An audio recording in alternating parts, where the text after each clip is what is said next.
Hello Ram Ram ji. जय जवान जय किसान। आप सभी कैसे हैं? उम्मीद करती हूँ सभी अच्छे होंगे। अपना ध्यान रखें, स्वस्थ रहें, ध्यान रखें अपना। और अपने घर में ही, मैंने पहले भी जैसे आपको बताया, अपने घर में ही ज़्यादातर रहें, गर्म पानी पीवें। ठीक है, आप समझ रहे हैं कि मैंने किस लिए बताया। जैसे जैसे वीडियो बहुत ज़्यादा आ रही हैं लोगों की, क्योंकि हमने गलती ही ऐसी कर रखी है, जो कि ऐसे ऐसे लोगों को मौका मिला हम पे राज करने का। उसकी ख्वाहिश की तो कोई इंतहा ही न थी। वो ऊंचे से ऊंचे मुकामों पर बढ़ता गया, लाशों की सीढ़ियों पर चढ़ता गया। खुदा कहलाने का शौक था जिसे, मरघट का मसीहा बन के रह गया। तुम पत्थर की कब्रें बनाना बंद करो, वो मंच समझकर चढ़ जाएगा। फिर शुरू कर देगा भाषण ये सोचकर, कोई ना कोई मुर्दा तो जरूर सुनने आएगा। उसने दिन रात बस जहर घोला हो हवा में, क्यों उम्मीद करते हो तुम्हारे लिए ऑक्सीजन लाएगा? शमशानों कब्रिस्तानों में कंपटीशन कराने वाला, क्या खाक तुम्हारे लिए अस्पताल बनवाएगा? ऐसा ना समझो उसे तुमसे मोहब्बत नहीं, या तुम्हारे जिंदा रहने में उसे कोई इंटरेस्ट नहीं। बस उसे कुछ कहो मत, सुनते रहो, ध्यान से सुनते रहो। बस उसे कुछ कहो मत, सुनते रहो। देख लेना मियाँ, जिंदा की तो क्या ही कहो, वो बहुत जल्द मुर्दों से वोट डलवाएगा। क्या खूब कहा है किसी ने, क्या खूब लिखा है। जिस भी बंदे ने लिखा उसको सैल्यूट। और ये हकीकत हो रहा है, बिल्कुल हकीकत। आप देख रहे हैं कि कौन किसकी चिंता कर रहा है। आवाम की चिंता किसको है, जनता की चिंता किसको है। और दूसरा, जैसे देश में आंदोलन चल रहा है, इसकी वजह से बहुत से चेहरे बेनकाब हुए आंदोलन के चलते चलते। पता चला है कि कौन तुमसे प्यार करता है, कौन जनता के हित में है, कौन जनता से प्यार करता है, ये भी पता चला है। क्योंकि ना आंदोलन चलता, ना ऐसे मंत्रियों के ये बेनकाब होते, ना ऐसे नेता बेनकाब होते कि देश हित में कौन है। पता चला ना सबका, जितना जब से आंदोलन चला, जब से इतने नेता बेनकाब हुए हैं। और ये बात सच है, हमने कभी लड़ाई की ही नहीं स्कूलन के लिए, और ये आपका अस्पतालों के लिए, शिक्षा के लिए हम कभी लड़े ही नहीं। लेकिन अभी भी कुछ नहीं बिगड़ा, कुछ नहीं बिगड़ा। बस मैं आपसे हाथ जोड़कर अनुरोध करती हूँ, विनती करती हूँ कि आने वाले समय में आप अपने वोट जो है वो बहुत समझदारी से देवें, भावनाओं में ना बहें। इस देश को भावनाओं में बहाया हो इन्होंने, भावनाओं में ना बहें। वोट देना आपका अधिकार है।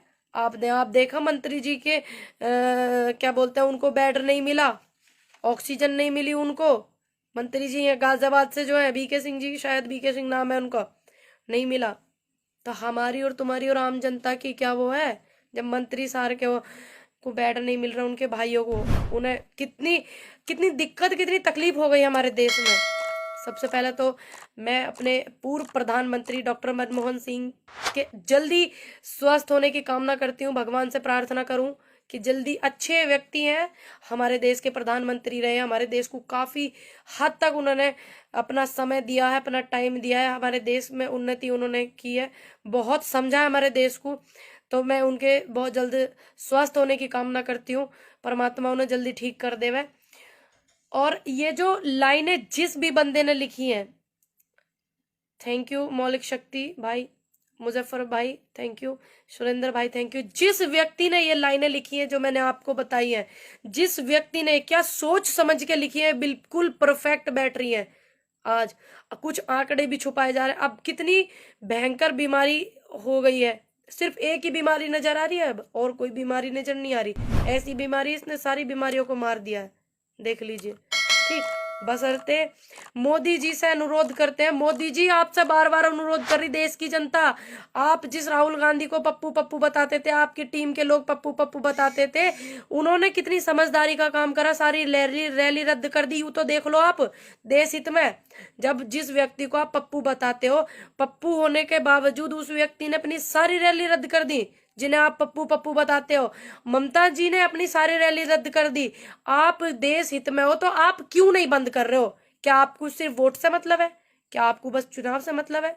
क्या आपको बस राजनीति से मतलब है? क्या आपको गद्दी से मतलब है? देश की जनता के हित में कुछ नहीं?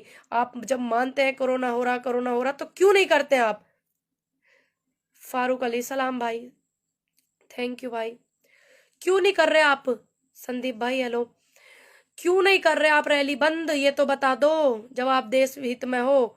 और ये लाइनें जिस व्यक्ति ने लिखती है, बार बार सैल्यूट करती हूँ मैं कि उसने सिचुएशन को समझ के लिखी हुई है।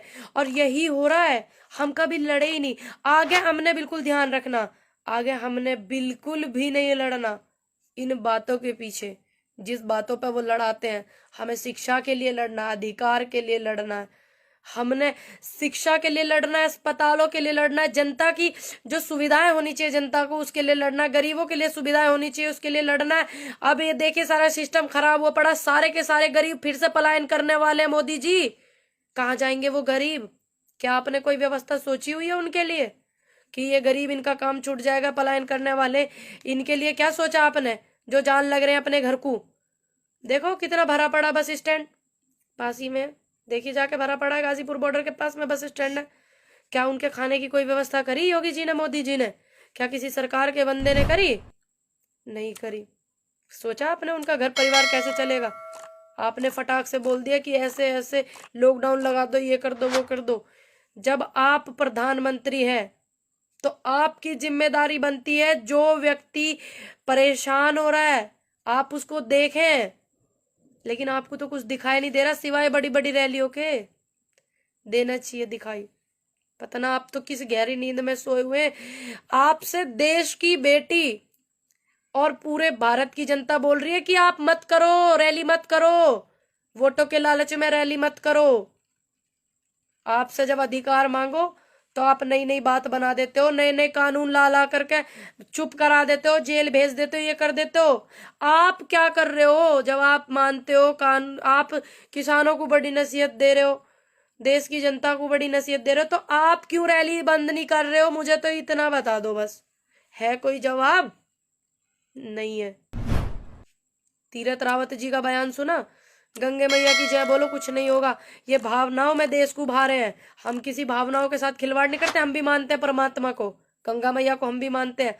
लेकिन जो चीज चल रही है, जिसे आप बता रहे हो बार बार देश हित में ये करो, कोरोना से लड़ने के लिए करो, आप क्यों नहीं ध्यान दे रहे? बताओ। तो इसीलिए बहुत समझदारी से अपने वोट का आपको चुनाव करना है, अपने वोट देनी है बहुत समझदारी से। भावनाओं में देश को नहीं भाना, पूरे देश की जनता एक है ये दिखाना है बस। ये तानाशाही के खिलाफ जो एक कौम, सिर्फ एक कौम ऐसी है जो तानाशाह के खिलाफ लड़ रही है, उनका साथ दीजिए। किसान कौम है वो, उनका साथ दो, क्योंकि इनके डर से और इनके रवैये से कोई आवाज नहीं उठा रहा था। सिर्फ एक किसान कौम ऐसी है जिन्होंने आवाज उठाई है। तो आप उनका साथ जैसे देते आ रहे हो और ज्यादा से ज्यादा दो उनका साथ और उनका सहयोग करो। कुछ लोग घर में ही रहते हैं, नहीं आ पाते, कुछ लोग नहीं सहयोग कर पाते, घर में बैठे फोन से सहयोग करें। और जो भी चीज आपको लगती है कि ये गलत है तो उसे ज्यादा से ज्यादा पब्लिक को दिखाओ, पब्लिक को जागरूक करो। पंकज नमस्ते भाई, नमस्ते पंकज भाई। उसे दिखाओ, ज्यादा से ज्यादा पब्लिक को देखो ये गलत है, यू गलत है। और खासकर उन लोगों को दिखाओ जो गुणगान करते हैं ना गुणगान। इसलिए आप सभी मेरी बात बहुत अच्छे से समझ रहे होंगे, मैं जानती हूँ। और जिन्हें मेरी बात समझ में आती है मैं उन्हें बहुत अच्छे से समझती हूँ,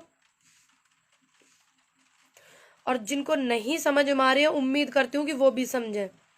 बहुत उम्मीद करती हूँ। सारी बात देखो, साथ सोचने की। हम मानते हैं हमारे दिल में कोई हीरो बसता है, आपके में बसते हैं, लेकिन यहाँ इसकी भी जरूरत है, इसका भी इस्तेमाल आप करें।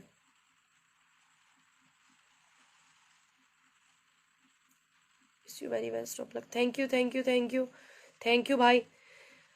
तो इसीलिए ये जो आवाज है ना, ये आवाज सब आप लोगों की आवाज है। मैं तो एक क्या हूँ, किसान परिवार से हूँ, किसान के बेटी हूँ, आपकी भी आवाज है। ये इतने सारे मजदूर वो पलायन कर रहे हैं, उनकी भी आवाज है। वो क्या ली किसी ने जिम्मेदारी उनकी? आए नहीं कोई से भी निकल के, कोई भी अभी तक नहीं आए। तो इसलिए ध्यान रखिए अपना। जय जवान जय किसान, क्योंकि बिल्कुल लोकतंत्र खतरे में है। देश जानता है, देश की जनता जानती है। बहुत ज़रूरत है लोकतंत्र को बचाने में। और ये लोकतंत्र हमारा तभी बचेगा तब हम अपने देशवासियों का, अपने किसानों का, अपने परिवार, पूरे देश का साथ देंगे, पूरी देश की जनता का साथ देंगे। जय हिंद, जय भारत, जय जवान, जय किसान।